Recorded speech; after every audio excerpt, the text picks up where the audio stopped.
Building Games That Can Be Understood at a Glance by Zach Gage, GDC 2018.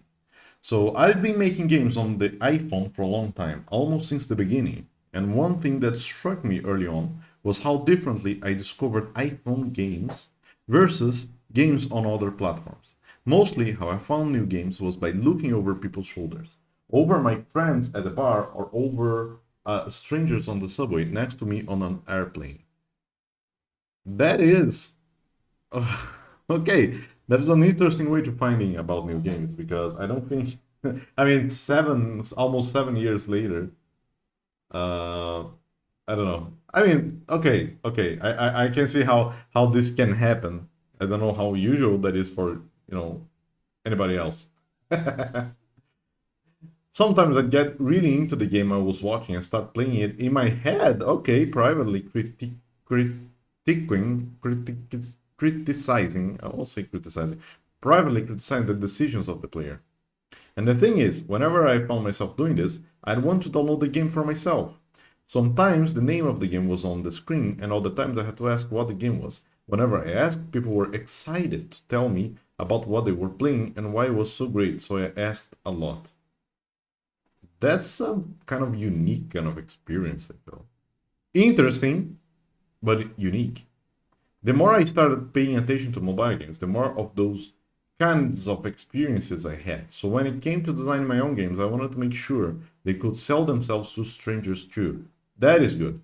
I figured the best approach would be to make games that presented themselves clearly and in such a way that they taught anyone watching how to play for themselves. Obviously, that's a mouthful, so let's just call it making your game subway legible. That is a good I think that's a good description of what you want to achieve here. I feel it's a really good description. And not only like for, I think this is useful for a lot of things, not only for part of the user experience, first time user experience, right? Because you want the first user experience to be easy, to be with as least the least amount of friction as possible. You want to surprise the player, but you don't want friction, right? You don't want the player having to feel like they have to understand a lot of systems to start playing the game, to start enjoying the game. So that is one thing, but it's also part of the whole thing about Twitch. Even most of the time, when people are watching games on Twitch, I think this is not like now 6 years later. I wouldn't call this subway legible. Where is it?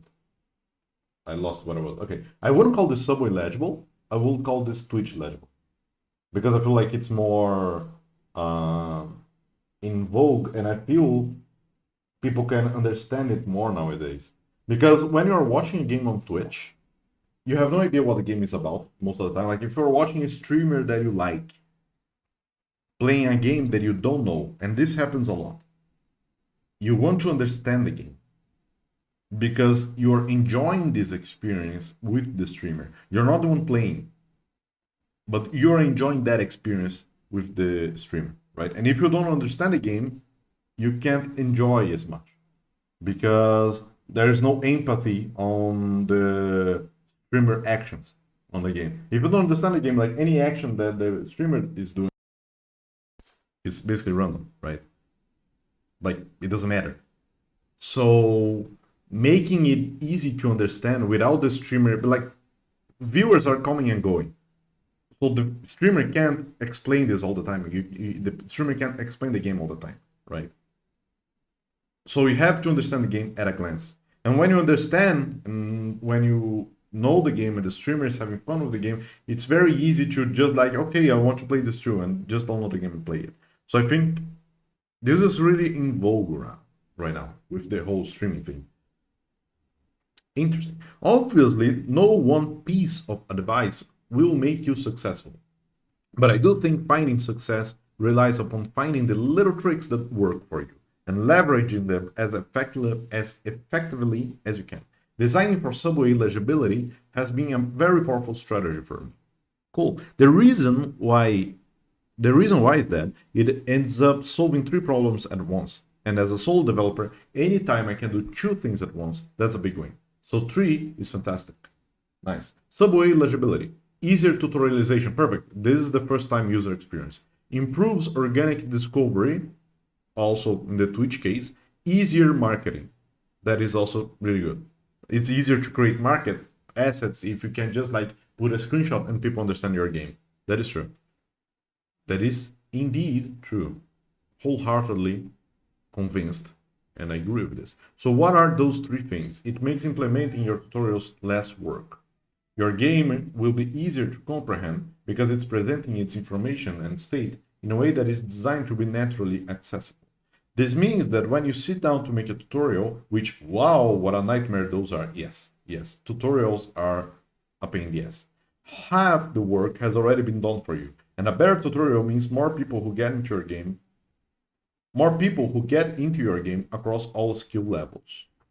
Yeah, I totally agree. Especially I agree with how nightmarish it is to create tutorials. Like if you're doing a production global level kind of game, and I've done a couple of those for mobile, it is a pain in the ass to make tutorials.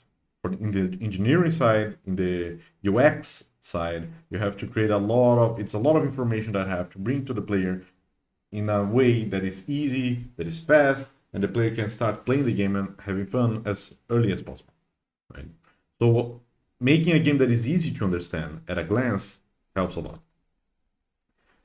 Improves organic discovery. When your game is good at teaching onlookers to play, to each case, it will draw in more viewers, to each case, and every player and every streamer of your game, to each case, can focus on conveying how awesome it is, instead of constantly answering questions about how the game works. Perfect.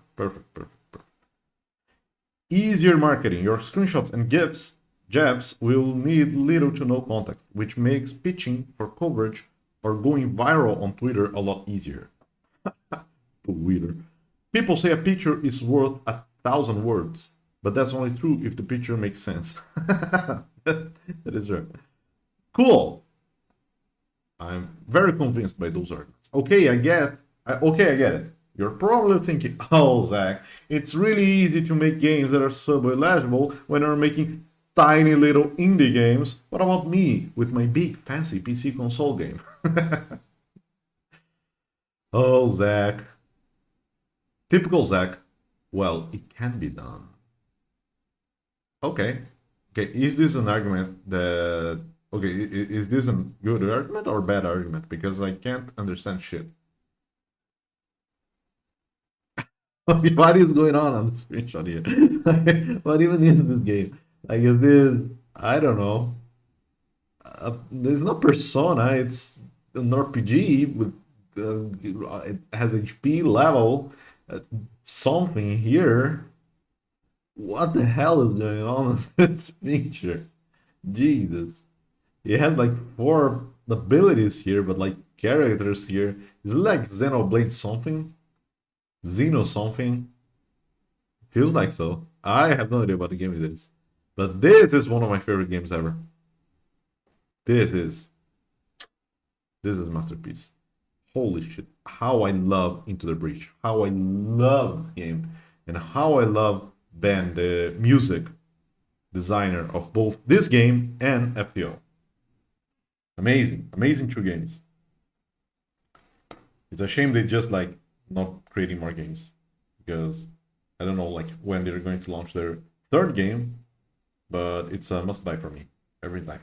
This is a screenshot of Into the Breach, which mostly everyone regards as a brilliant technical strategy game. It is, and I regard it as an incredible example of information organization and UI design. This screenshot went around Twitter before the game came out, and I think we can see why pretty easily. Anyone looking at it immediately tells that it involves huge mechs and giant city-sized bugs. The word mech is literally written on the screenshot. Okay, involves huge mechs and giant city-sized bugs. The word mech is literally written on the screenshot. Here, though. Is turn-based.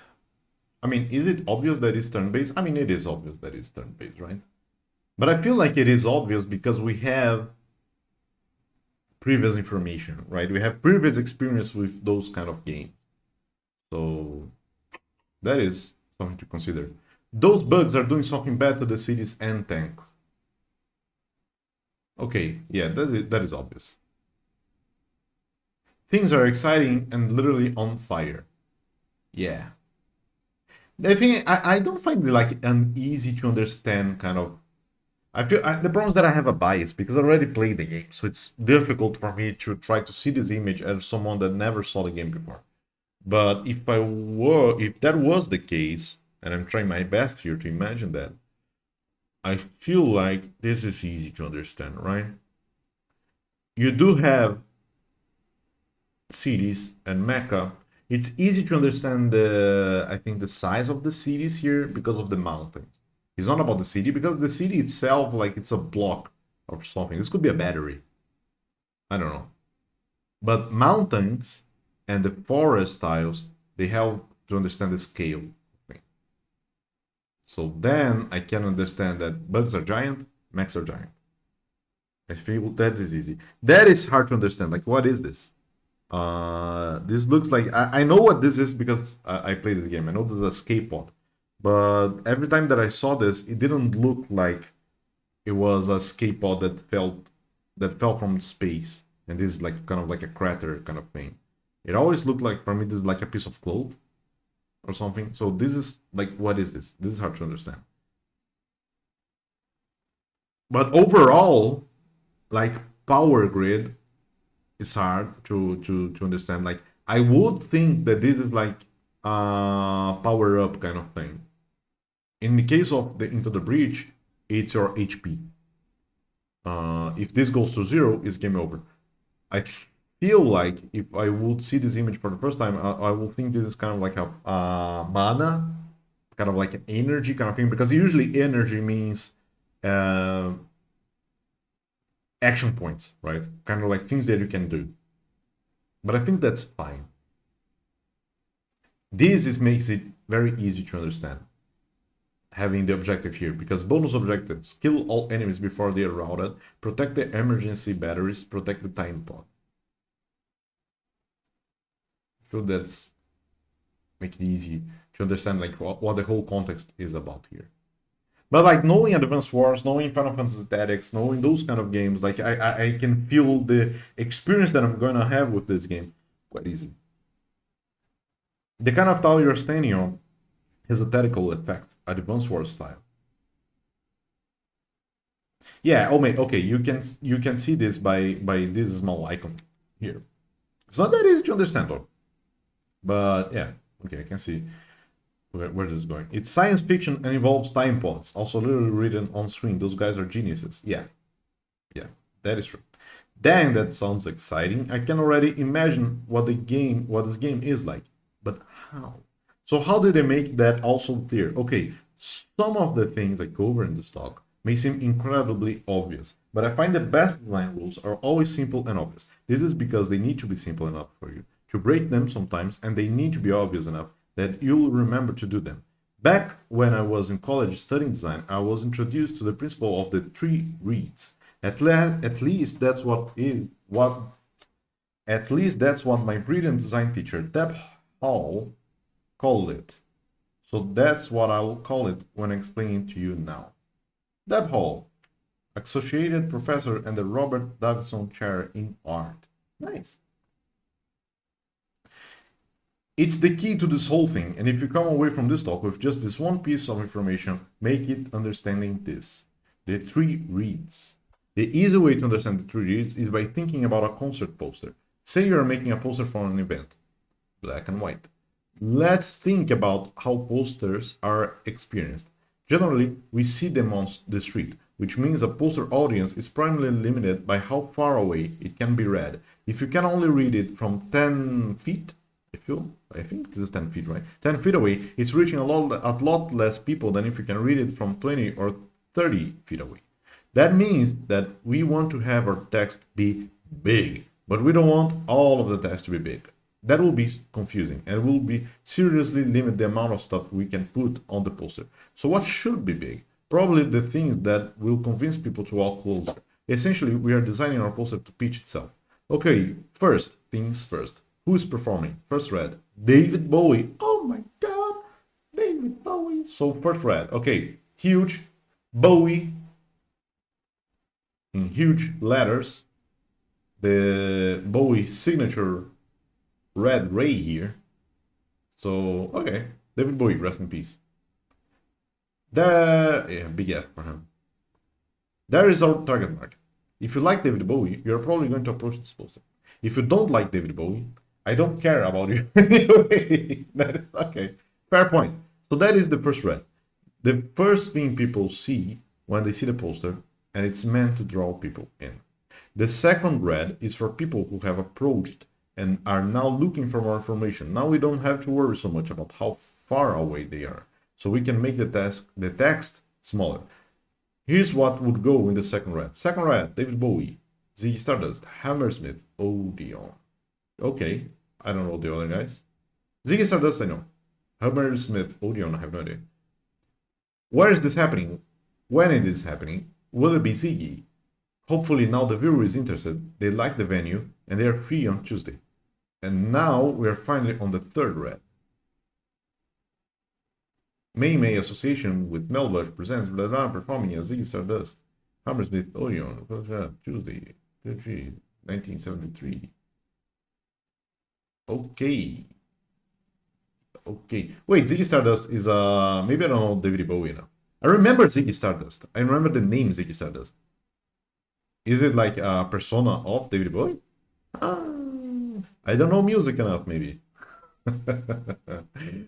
Where we tell you how much it costs, remind you of the address, specify the time, and throw in all the extra details we need that nobody actually cares about, like who is presenting the show. Okay. It's mainly about sizes here, right? The idea here is that you're always going to read, like, no matter the order, or like, the order does matter, but the priority is you're going to read the biggest thing first, then the medium-sized things second, and the smaller-sized things third. The first one has to be the most interesting one, because reading the first big letters, big bold letters, if you're interested in this, it will make you read the smaller letters. And if you're interested in this, it will make you read the smaller letters, right? I feel so. But I feel like this is also hiding some information here. Like, I feel there's some typography, like how the typography is changing here.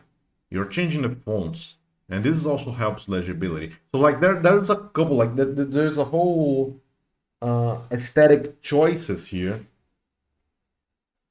that are changing depending on if you're considering it like a first, second, third red, that I'm not really sure about.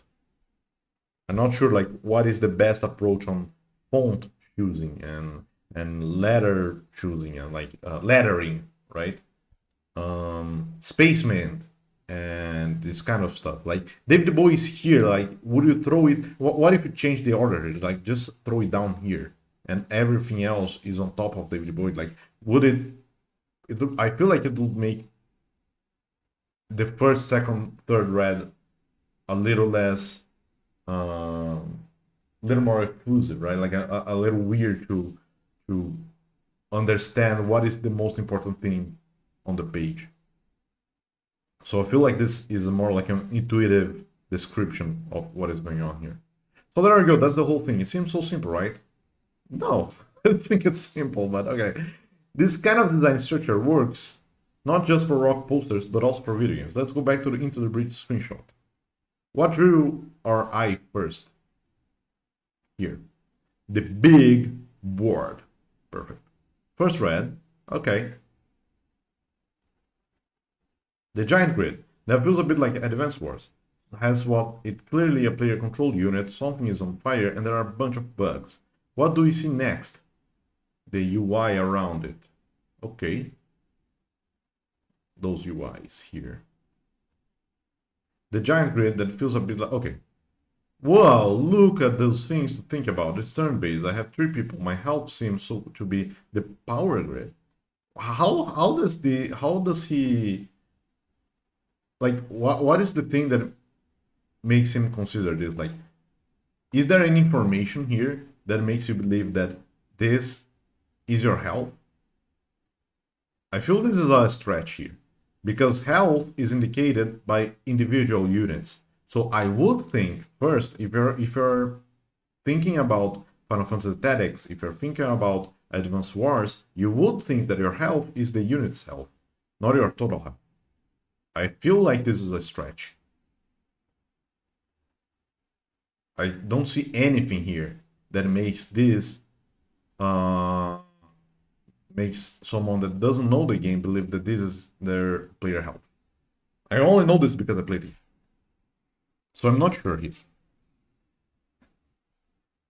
But okay, most of the other things I think I can agree. I guess I have to survive 4 turns. I have a mech, and oh, it looks like depending on where I place my units, there are special effects. Whoa, so it is gonna scratch that Advanced Wars itch that it sets up on the first red. Onto the third red. So, units here. Oh, my units have health. My units have health too. And there are bonus objectives. So health, I mean, it looked like he was telling that the health was part of the second red, but now he's telling us that you would only, like, what he considers a third red. Like, is this a 100% subjective kind of description? Like, is there no better way to describe what would be considered a first, a second, and a third red? It's just like completely subjective. All my units have health too, and there are bonus objectives, and we'll look at all this crunchy technical data going on the map. And time pods, which again, I don't think it looked like time pods. Like, what do you think this is a time pod? What is a time pod? Right? Like, it is like protect the time pod. I wouldn't think like this is a time pod. What is a time pod? So it's not like, and I love this game. I love this game, and when you play it, it is really intuitive because things happen in a, they have an order to happen. And when things happen in an order, it's not like just having a screenshot and having to understand everything at the same time. You are getting bits of information over the course of a couple of minutes, and it gets really easy to understand. So when you play the game, yes, it is easy to understand. But, just throwing this information down here and saying that everyone can understand it, I feel this is a stretch. I feel this is a stretch. I don't wholeheartedly agree with this. This screenshot takes you from, hey, this is like Advanced Wars, all the way through to, whoa, this is so much more exciting than Advanced Wars, just by how the information is laid out. But how does this help people learn to play? So obviously, this kind of clarity can help with your promotion, but how does it help us making better tutorials and improve word of mouth? Something you may be familiar with from making tutorials is that generally, when you teach something new, you want to introduce the rules in a specific order, perfect, so that players can build a mental model of how the game works, starting with the broad strokes and then moving towards the more specific rules. The three reds, what pulls you in, the core of your game. The key details, big, unintuitive rules. Contextual information, contextual rules. Okay, so there is more or less a definition for what is a first, a second, and a third red. What pulls you in, the Advanced Wars statical look, kind of aesthetic. Okay. Key details, the unintuitive rules. Then I don't agree with this. Because the intuitive rule about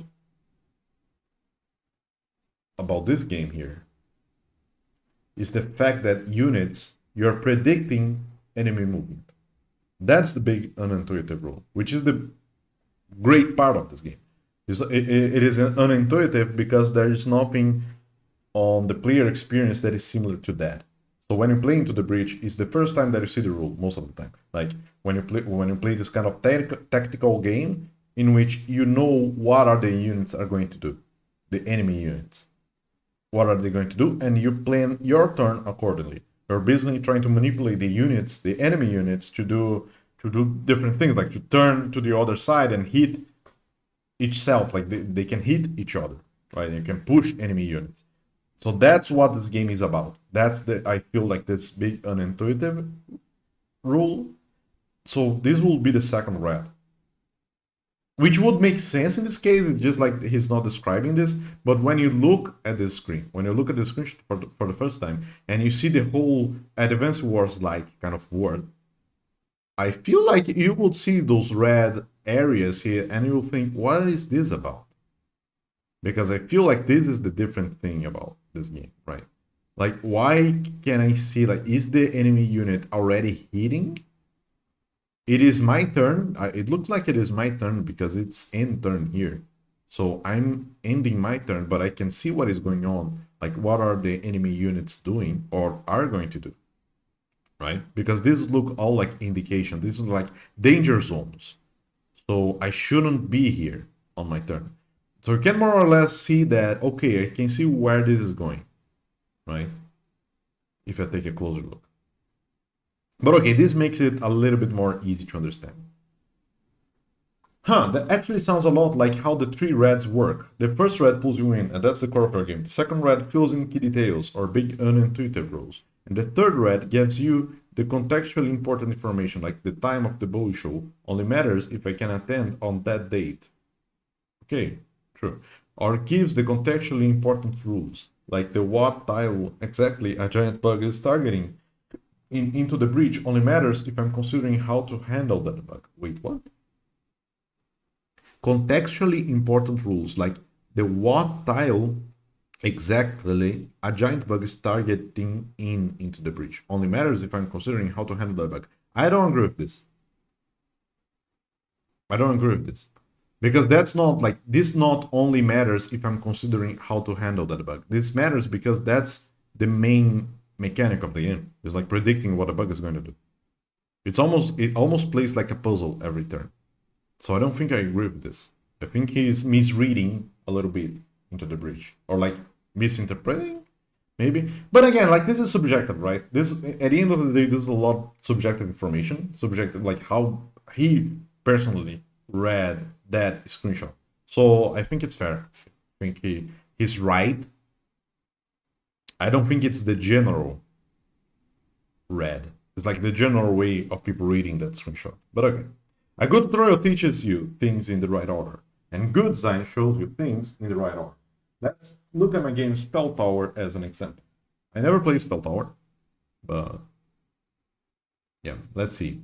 Well, okay, so that's good. Like, I never played Spell Tower. I'm looking at a screenshot of a game that I never played. What do I think this game is about? It is about creating words, right? Probably.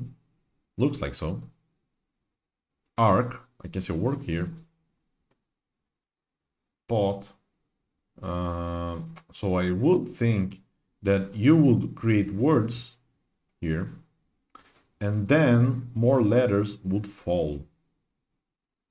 Kind of like a merge tree kind of scenario. Because the first thing that I think about when I see this is merge tree, right? It's kind of like merge tree in which you merge objects and then more objects fall on top of the screen, right? I will think that. In Spell Tower, you're trying to keep your stack of letters from reaching the top of the board, okay?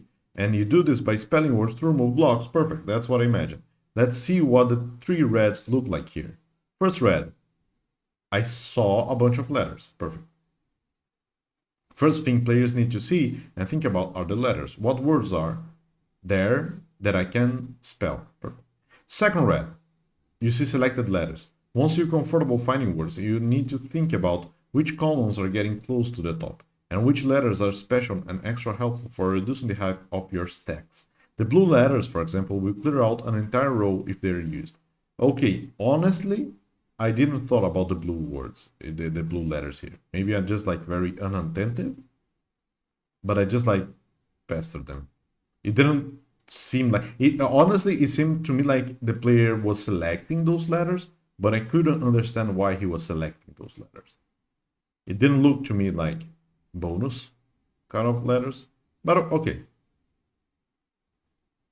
Finally, the third red, the information that is only contextually important.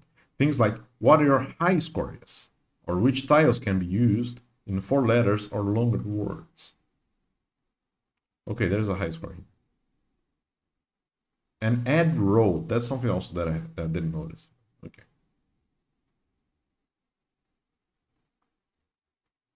Wait, but now he's okay. But he's only talking about the score here, but he's adding the score as something on the second red. So I'm not really sure like what he's talking about here. Like, does he consider score a third or a second red? I don't know. The layout reinforces how to approach the game, both the player and for someone looking over their shoulder. Okay. Slay the Spire. Also a game that I played a lot. That's it for how to do the 3 reds properly. Before we move on to advanced concepts, let's take a quick look at what this can look like when it goes wrong. This is late. Okay, so Slay the Spire is a wrong? Like it's a bad example? This is Slay the Spire, a game I enjoy quite a lot. In fact, it's a game a lot of people really enjoy. And it's one that has done very well for itself, so I don't feel terrible subjecting it to a tiny bit of constructive criticism. Slay the Spire actually does a really great job teaching the player how to play it. Every single thing on the screen tells you what it means when you mouse over it, and new concepts are doled out at a leisurely pace, so by the time you end up with a screen like this, you understand every single thing. The problem comes in when someone starts watching over your shoulder, or more often with a PC game like this on Twitch. Perfect. If you have never played Slay the Spire, you probably wouldn't guess that the most important information on the screen is actually those little icons circled in red. Here and here. Wait, what? If you never played the Slay the Spire, you probably wouldn't guess that the most important information on the screen, that's the most important information on the screen, is not the cards. The cards are not important. The most important information on screen is this. This is what you're telling me? It's actually those little icons. Those icons, more than health, armor, or cards in hand, explain the state of the battle. Dude, what? They show the state of the characters, and it is a big part of your strategy. But they are part of the state of the character. Like, this is a single unit of things. Health, armor, and the state of the character. The bonuses and etc. You're telling me that this is the most critical information screen. Like, I feel this whole component here is very important. It is one of the most important. Yes, the sole component here. But this one here, I feel like this is a very, very, this is a, I'm not convinced at all. Like, okay, but let's see how what he talks about. Citadel, not only they are tiny, but even if onlookers notice them, they have no idea what they mean. Those should be in the second red, but they've been relegated to the third. Again, this is very subjective. I have no idea like what is the second and third red here. Like, well, on top of that, this screen has a ton of empty space on it, but still manages to look very busy. Nearly everything on this screen is a tiny icon with a number on it. Yeah.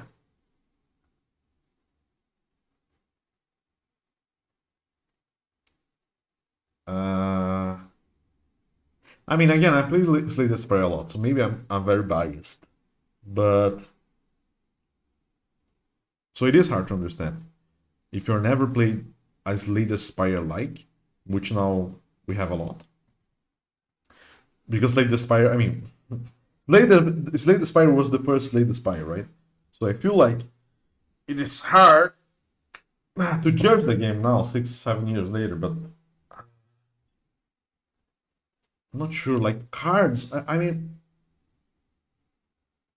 again, I think he's giving just this piece of information a lot more importance than what it really is.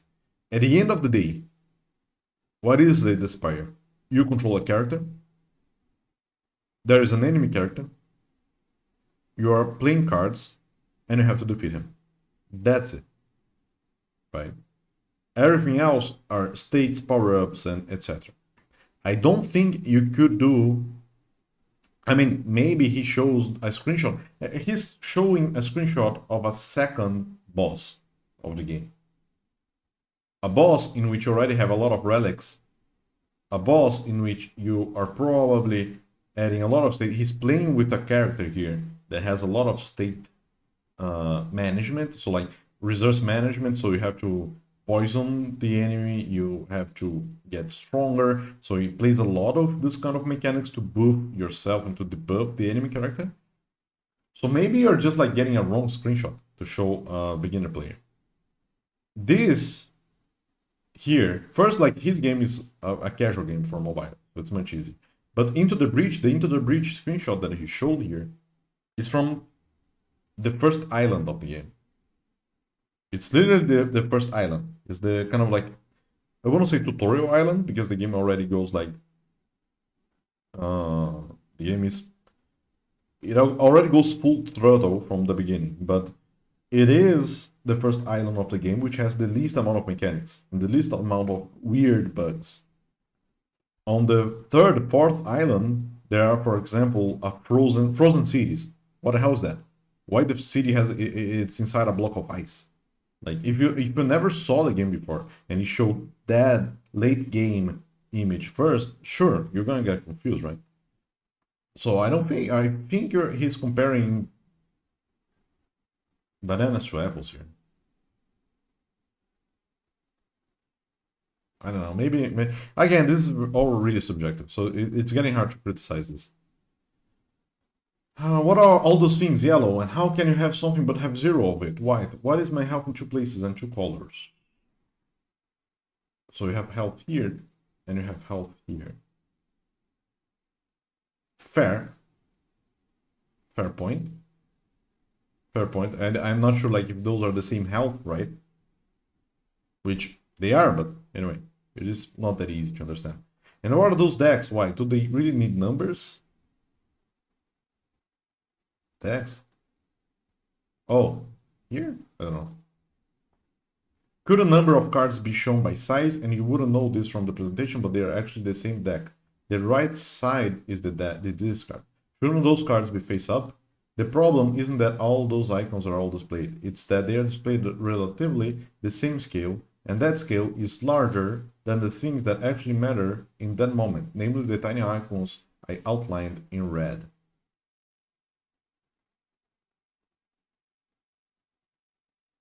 Okay, so what he's going about here is that the problem is that this is smaller than this. So that means that you're going to read this first, because those icons are bigger, but you're not going to understand what those icons are about. And then you maybe are going to read this, which is the state of the battle. But I would say that this is only important if you know the game.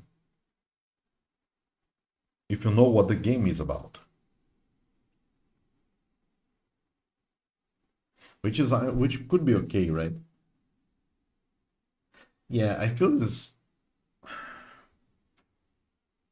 I'm not sure. I'm not sure about this problem because I feel like this whole component here is important, not those tiny icons. Like when you read this whole component, then it's okay, right? And maybe you will read. I would think that you would read this in the first or second read. Like when you see this game, it's very obvious that each character has a health bar below him. And those states here, it's fine if you don't understand when you look at the screenshot. It's fine because you never played the game, so it doesn't matter. But you should know that there are states, and that's it. There are buffs and debuffs, right? Here's what the reds of Slay the Spire look like. So when you first read, you're only seeing characters and cards. I don't know. This is subjective because I would see the HP. First red, two characters and have cards at the end of turn and the mana. So far so good. Second red, cards, relics, and states. Almost everything else. Uh-oh. Third red, some small numbers and all important status icons under the health bar. Okay, so it's literally only by size. That's what he's saying to me. Like, first, second, and third red, it's all about size. Like, depending on the size of the things that you put on screen, it will make it a first, second, or third red. Like, if you're seeing this guy here in a screenshot, you wouldn't notice, like the first red wouldn't be the fact that this is a single unit. You will only see the character because he's bigger than the health bar. I'm not sure if this makes sense. I'll be honest here. I totally agree with a lot of points here, and also like the purpose of thinking about this kind of layered view of the game. Let's make it easy to understand in the big scope, then the medium scope, then the smaller scope.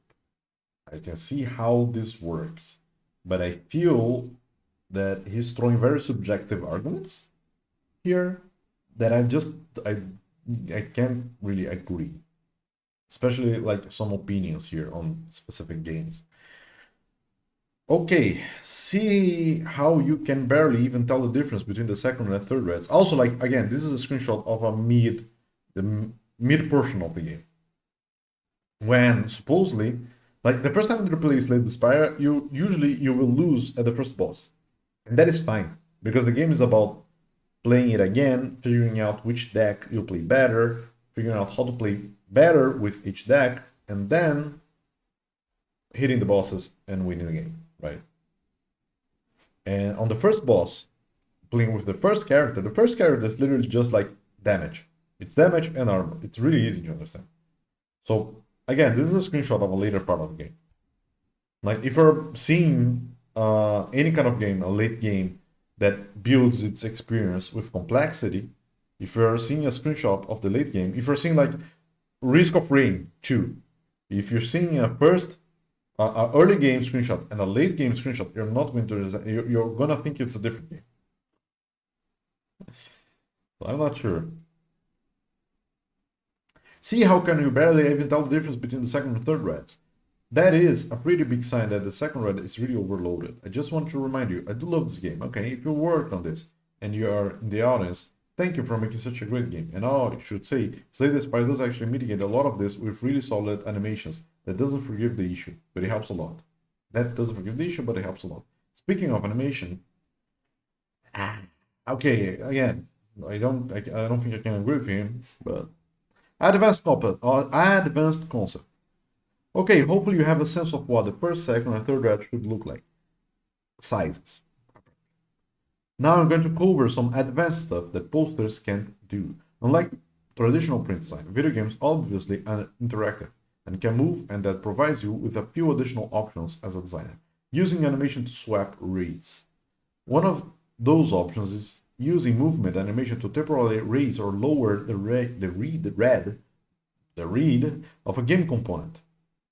Like you're buffing the read. Okay, I didn't saw the slide below. I'm gonna bet it's all about tweening sizes. Like you're making a card animation, the card is super big and then it goes smaller, and then now it's the second and third red. One of those options is using movement and animation to temporarily raise or lower the red of a game component. Blizzard does this really well in the game of Hearthstone. Signing in with Vimeo? What? Now you have to sign in. We are not watching this video. Pay attention to the size changes and movement in the above video and how they draw your eye. I mean, okay. Again, it's all about size changes again. So let's get back to it. We can't watch this video because it's Vimeo, and apparently now you have to sign in on Vimeo, and I'm not creating an account. Pay attention to the size changes and movement in the above video and how they draw your eye. Hearthstone is a constant wave of things being brought to your attention in the first red and then fading back into the second or third reds. It's really masterful, but it's also a lot to consider as a designer, especially as you're just trying to learn about this stuff for the first time now.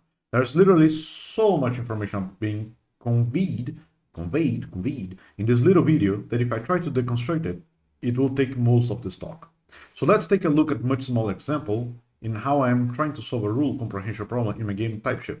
Okay, so again, this is just like making it bigger, making it smaller, right? And animating to be in front of the player.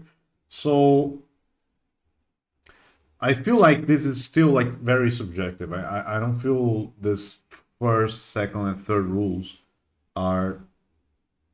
I feel like a UX/UI designer is would be a much better person to explain to me how to create this layered approach in reading.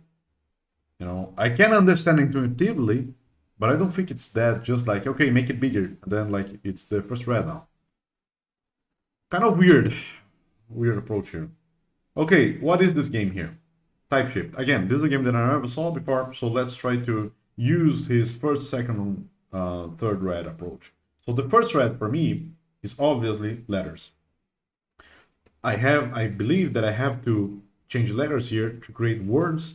It looks like kind of like it reminded me of Enigma kind of game or just like a passcode kind of game, right? You have to shift letters here to create words here, right? This is, I don't know, there are two numbers here. I don't know what those means. I don't know if this is like challenge or this is the challenge, like vanilla 1 of 5. Is this the level? Or is this the level? Or is this like the amount of words that you have to do to pass the level? I'm not sure. This is the confusing, a little bit confusing part. And I'm not sure if you can rotate those letters too. Like it's just something that I feel. This is what a puzzle looks like in TypeShift. Like Spell Tower, the first red is the letters. Okay, the second is the background tile colors. Dude, what? What? The second is the background tile colors. You're telling me the second thing that I will read is this one. And the third is the menus and minor decorative elements. You're telling me that this I would read in third just because of its position and maybe size? I'm not sure if I agree with this. A long-standing issue I've had is that some players jump to the conclusion that their goal is to find every word in a TypeShift puzzle, because that's how most word-finding puzzles work. Actually though, in TypeShift, their goal is to just use every letter at least one time. Words turn tiles green. Try to turn every tile green. Okay.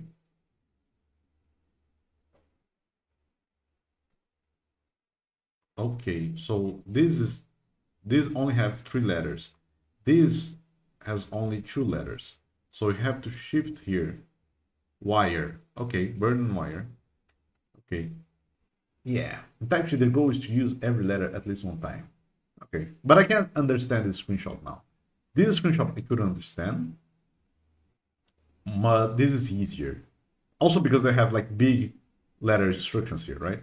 I tried to make this clear in the tutorial by showing that making a word turns your tiles green and then saying that the goal is to turn all the tiles green, but that wasn't good enough for many players. Again, Vimeo video, sorry. The problem is that the color tiles are on the second red. That is so random. Like, this is a random sentence. This is random. He could said anything here. Here, like the problem is that the color tiles are in X red. They could be in any red. I don't know what that truly means. Why? Why the color tiles on the second red? Because they're not big. Why are they second? Like why you're not considering this first red? And you're just like make it so that like if this is first red, it just means that the first information they're conveying to the user is not intuitive enough, right? So I feel like this is just a random sentence. I don't think I can agree with this. And when they change color, it's just as players are finding words. They are focusing on the idea of finding words, and their presumption is that they have to find them all. They interpreted the color change as a decorative element. This is a UX problem.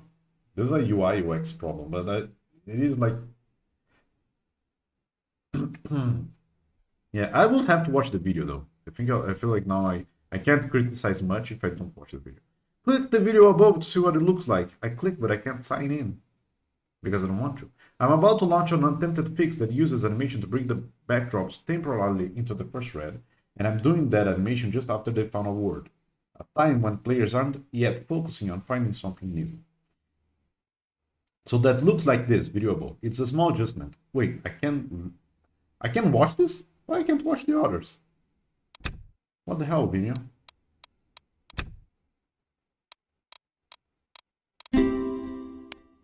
Okay, Audio has some weird latency going on.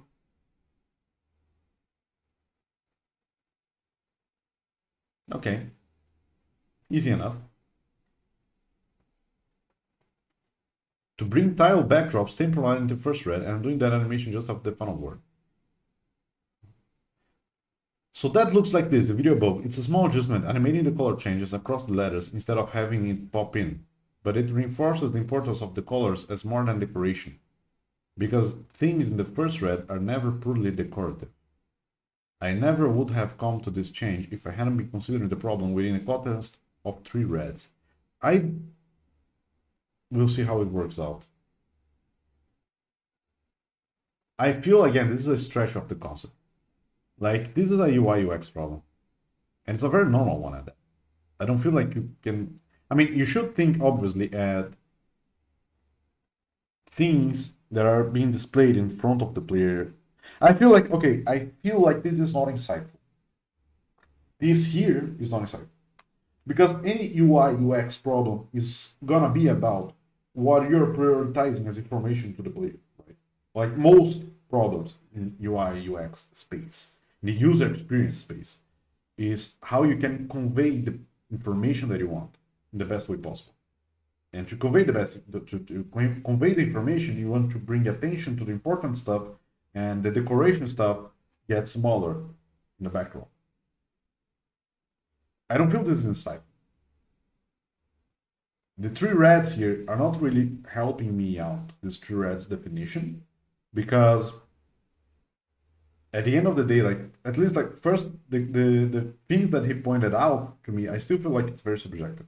So I don't feel like they're good arguments. But here, it's just like any other kind of framework, UX framework, in which you have to think about information or conveying information, right? It's just a perspective, a lens, but not a particular insightful one at that. Toggle to the 4th red. Oh my god, we are getting to the 4th dimension of reading. Too much red. No. Another thing you can do in a game that you can't in a poster is provide hidden toggle information. That is true, and that is cool. What is the hidden information? In really bad chess, I needed to have a bunch of menus on the screen to allow you to use undos, check scores, or just quit the game. Okay. Unfortunately, those menus are horribly distracting. The problem is that in chess, the pieces are little. They are the most important things on the board, but they're also very small and very detailed, and can end up being overwhelmed by large, simple shapes, like the menus. When I look at the screenshot, my eye is first drawn to the menus and then to the board. How can you, like, the first thing that you see when you look at this screen is the menu? Like, the first one. You don't see the pieces. The first thing that you see is menu, undo, and scores. Like, what is his attention span? Maybe I'm being too tough here. Like, maybe it's just like because I know those games or something. I don't know. Am I going crazy here? Even if true, nobody playing chess is going to ignore the board while playing it and get distracted. I feel like I mean, it's his own game. So I feel like he is in a fair point to criticize his own game. I feel it's fair. I feel it's fair. And I don't want to sound mean. I think he's right in the things that he is saying. But the problem is that they are very, very subjective. And when he's saying this stuff to me, it looks like a stretch because it's hard for me to see the same problems that he is seeing. Like, the first thing that you see, like, I can see how the contrast here is so big that it draws a little bit of attention. Because everything else here does have contrast, but it's not like playing as this part of the screen here. But I don't feel like this is yeah. Clear UI is not important here. A chessboard is a chessboard. Yeah, I mean, the UI for the chessboard has to be clear. Right? It has to be easy to understand. And this is good enough. I feel like as chess games in the mobile space work, because I have 8 lanes, it's a 8 by 8 grid. 8 by 8 grid is going to be small on mobile. Like I feel like if you were to improve this game, maybe he will make the board smaller, 6 by 6. You're already not playing by the rules. You're just like throwing the really bad chess is a chess but with random pieces. That's it. You have one king and random pieces all over us, and I think one queen. Oh no, you can have multiple queens. So it's like that's it. That's random chess, right? So if you're not playing by the rules, you can make a board 6 by 6. So it's easier to play on mobile. That's what Hearthstone did. Like Hearthstone has a limit on the number of cards a player can have on the board, like in the number of creatures, because of mobile. Like they thought what will be the best number of creatures so the creatures won't get too small when you're playing on your phone. And they reached, I think it was 6 or 7. I think it's 7. So 7 is the optimal size. So okay, so the design space is going to get around that, right? So here I feel like if this is really a attention design problem, or like the board is not getting too attentive, maybe you have to limit the design of the game, or have to change the core design of the game, right? I feel like this will be something that I will talk about later, but I feel at the end of the day, one good insight of this article is the fact that having a game that is easy to understand at a glance, it is not just good for the player experience. It's a good for multiple reasons, including marketing, including showing the game to someone that never understand the game before, like they never saw the game before, and the player can understand at a glance. Like one of the reasons, and I can see like a lot of examples for that. Hearthstone is easy to understand. That's why it got super super popular on Twitch, right? Like people saw a lot, even people that never played Hearthstone. There's still a lot of people that watch Hearthstone streams, right? A bad example is Artifact from, I don't know if you remember Artifact. Artifact. Theme. Ball. So this game here, it draw a lot of attention, and people that play this game talk very well about the game design here, about the design of the game. But the thing is that this game, when you watch a stream of Artifact, the stream sucks. It's so difficult to understand what's going on. It's so difficult. If you understand the rules, watching Artifact is really nice. That's what I heard about, at least. I don't understand Artifact. But me, as someone that never played Artifact, when I watched a friend of mine playing Artifact, I was like, what the fuck is going on? Like, I can't see the whole board all the time. So me watching the game, I can't understand the state of the board. Only the player playing it since the beginning, since the very beginning. Like even Magic the Gathering, which has a lot of like it's very complex as a card game goes. You can at least see the board and more or less understand what is going on. But Artifact, it kind of like hides this information, and it's really important information. Every lane is important, so it's really difficult to understand. So this kind of like thinking on, how do I make my game easy to look at and to understand at a glance? I feel it goes both ways. It's not just like displaying the information to the user in a way that is easy to understand, which is a UI UX kind of problem, but also the other way. It goes like in game design to the UI UX problem. Like if you want to have a game that is easy to see, easy to understand, you have to design it mechanically in such a way. If chess had like 12 lanes, 12, 15, 20 lanes, like Go, for example. If you're gonna play Go on your phone, it is very, it is hard to move about because Go boards, they're much bigger. Go board. They're like 23 by 23, I think. 19 by 19. So you have like multiple sizes of boards, but it gets much more difficult, right, to see. So you have to limit yourself. You have to redesign the game for the constraints that you have, for the constraints of information that you can show to the player, right? So I feel like this goes both ways. It's not just like thinking about UI UX, this kind of design problem, but also thinking on designing a game that is easy to understand at a glance. But yeah, unfortunately, those menus are horribly distracting. The problem is that in chess, the pieces are little. They are the most important thing on the board. Oh, we already read this. The problem is that the menus have invaded the first red. They invaded. They're like aliens. You're like reading these, and then suddenly the menu jumps out. I'm like, oh my god, no, I shouldn't want to read this. But I'm reading it. I'm like, oh no, this is what is this? What is this? Crazy, man. Not only do they, and sorry. I don't want to mess with the author. I think the author did an amazing job here. I just can't agree with this phrase. I just can't agree with this.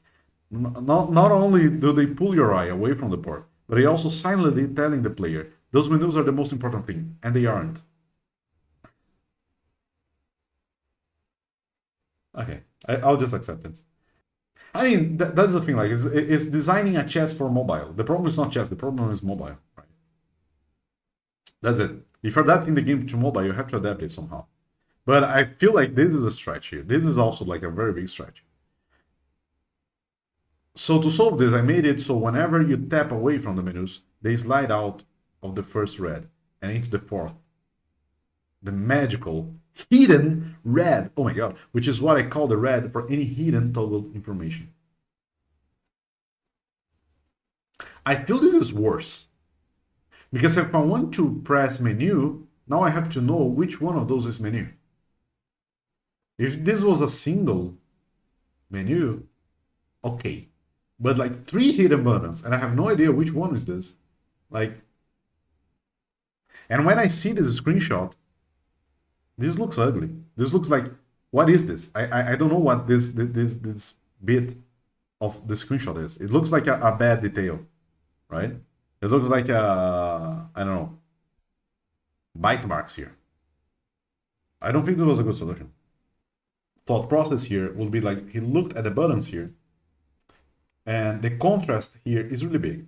If you see like the contrast, the font, compared to the tiles here of the chess, this draws a little bit of attention. I do agree with that. I do agree with that. But does it matter? I mean, for his game, sure. I mean, he's refining his own game, right? So he wants to be as good as possible. But this solution here, I don't think it makes sense. You just want to make this draw less attention. And I understand that he wanted this kind of like high contrast game, high contrast like style, aesthetic. But this button here is drawing a lot of attention because of the nature of this button. It's like a square, full colored square, right? Obviously going to draw attention, so he had to change the button here. But this solution here, I don't think it works or it makes sense, because now, like, if he's talking about games that are easy to understand at a glance, at a screenshot of a game, if he showed me this screenshot, it's worse for me because I can't understand what this is. Like, I would see this, it is noticeable, so I know there is something here. I have no idea what this is. Maybe this is a detail. It's something that is just on screen. It looks weird. Here, I know what this is. So this is better than this for me. Like, using his own arguments of understanding a game at a glance. All he needs is a single cogwheel into the right and a drop down arrow icon. Yeah, I think that would be better. Just having like a drop down menu or something. Even this solution might work, but if you had just like one menu here, right? They could just like maybe slide and show the cog, so it will show the icon here, and I know what this is. So I click here, it slides back, right? Like a drawer. I don't know. Now the board and the mold and squarely in the first red, and everything looks balanced. Yeah. Because he used the fourth Sharingan secret, red. The fourth red no jutsu to hide all the information that he didn't want. And when you do toggle open menus, while they are in the first red, they are also what you're looking at. So it all feels natural. Okay, lastly, let's look at my game, Sage Solitaire. I think one good thing is that he's looking at his own game. So I think like he is the fairest person to talk about his own games about that kind of stuff. Probably my most complex layout for setting up the 3 reds in a mobile game. While designing Sage, I had an issue where I had to include a lot of specific extra information on the screen that could be extremely distracting. My initial layout looked like this. Okay, first time seeing this, let's see how it goes. We have something here, a number. I have no idea what this number is. I have no idea what this number is. I will guess time or score. This is yellow, so I think this is score. What is the first red here? The first red is cards. I will see cards. There are yellow cards. Are they selected? I don't know. There is bonus suit here. Not sure what this is. I'm not sure if this, it looks like a match 3 kind of thing. I will think this is a match 3. Second red, I think it will be like this UI here. The UI elements. The third red would be the numbers right here. So I think I can discard cards. I have to select cards. It's not a match 3 because I can't select in any direction apparently. Full house. So I use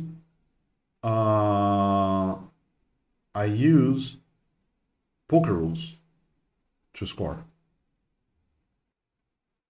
But full house is 2 and 4. Those are not selected. Why is full house here? If I'm not selecting the full house elements here, which will be either 2 queens and 3 fours, or 3 queens and 2 fours, or 2 sevens and 3 queens, or 2 sevens and 4, I don't know. What a mess! The first red is the cards for sure, but red 2 is basically everything up top. Okay. The name of the hand, the stack of cards, the bonus suit, the trashes, it all blends together. The problem is most of those things shouldn't even be in the second red. The stack of cards is really just decorative. Okay, fair. The bonus suit, okay, yeah, okay, I can see where this is going. If this is decorative, it shouldn't be here. Makes sense. Because it is drawing a lot of attention, right? Bonus suit, you really only need to reference it sometimes. Okay, I don't know what bonus suit is though. How many trashes remain? Important, but not important all the time. Worse, there is actually something up there that you do need to know constantly, and that is the name of the hand you're playing and how many points it's worth. If you didn't already know how to play, this certainly isn't going to help you. The problem is that I still don't know how to play. So my solution was to break the screen down into a big play area containing the first and second reds, and a small side column with all the third red information. Now I feel like, again, this is very subjective. Like, what is second? Now I feel like he's just using red Sharingan, like third red no jutsu, and just like throwing random stuff, random places, and just assuming that this is second, third red. This is really subjective. This is really, again, subjective. Because the problem is that also I don't know how to play this game.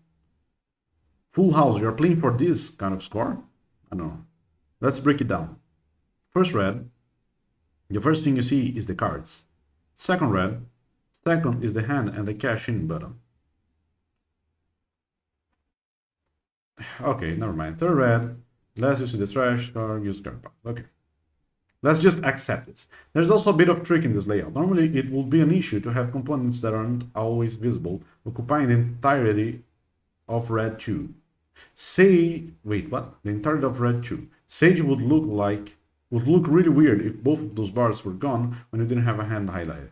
I deal with this by not actually going, oh, when a hand... Okay, let's just skip a little bit, because I feel like this, again, it's getting too subjective. Akuma, he's talking about his UI. Usually in solitaire, you're moving cards around and making stacks, but Sage is about fighting poker hands. Okay, so that is the rule of the game. Having the giant hand list. Having said that, if I would criticize something, as someone that never looked into this game, is that I didn't know this was the hand that you were looking for. I would think that this is the hand that the player is selecting. Maybe because now I have a Balatro bias, because I played a lot of Balatro. But I wouldn't think that this is the target. This doesn't look like a target to me. Having the giant hand list existing in an entire second hand prompts new players and watch. Oh, I guess this is about hands. It also gives new players who may not know the standard poker hands a huge help button for them to push and be comfortable. Okay, so again, 3 reds. What pulls you in? The core of your game. The key details, big unintuitive rules, contextual information, contextual rules. This I totally agree with. This I totally agree with. I feel like I am on board on this kind of definition in as an approach of displaying the information to the player. So this is not like about how big. I mean, obviously, it is also about how big and how easy it is to read, but is the order of information that we're bringing. So it is the order of information on the display, right? First is the core of your game. So the player can compare your game to his previous experiences and knows what your game is about. Then the key details, or what makes your game different than the person is compared the game with, right? So if I'm comparing your game to, for example, in the case of Into the Breach, I think it works really well. The first thing that you see is a tactical game. So you're thinking about Advance Wars, you're thinking about Final Fantasy Tactics. The second information that is displayed here is this kind of like danger zones. And danger zones are done really well because it's really easy to understand that something is going to happen here. And this is all about Into the Breach, right? Into the Breach is about knowing what the enemy is going to do. And this is the very different thing compared to the other game.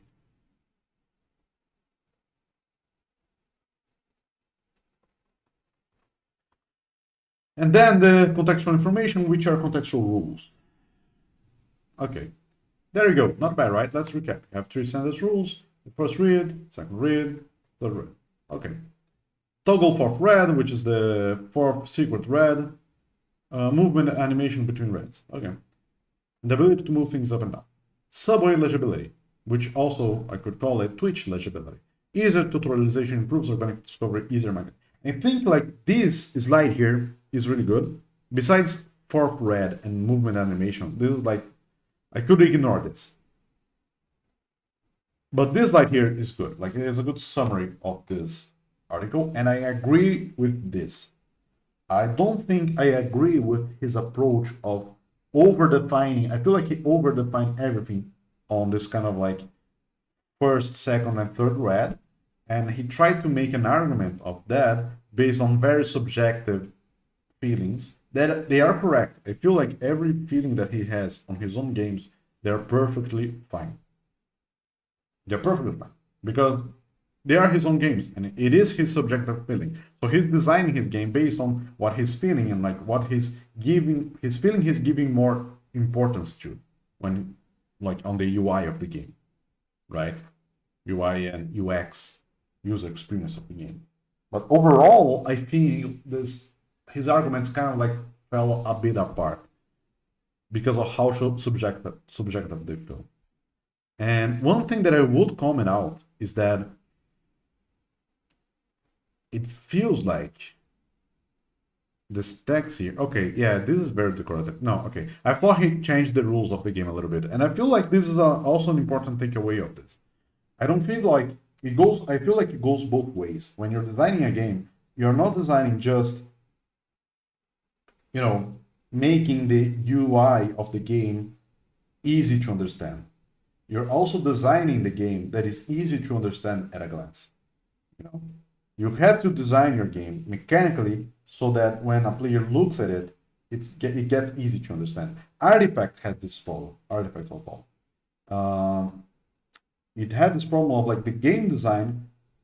It was for a digital game, so it has like this kind of very complex rules. You have like different lanes, and you have to think about. And mechanically, everybody that played the game told me that this game is really fun, and I believe them.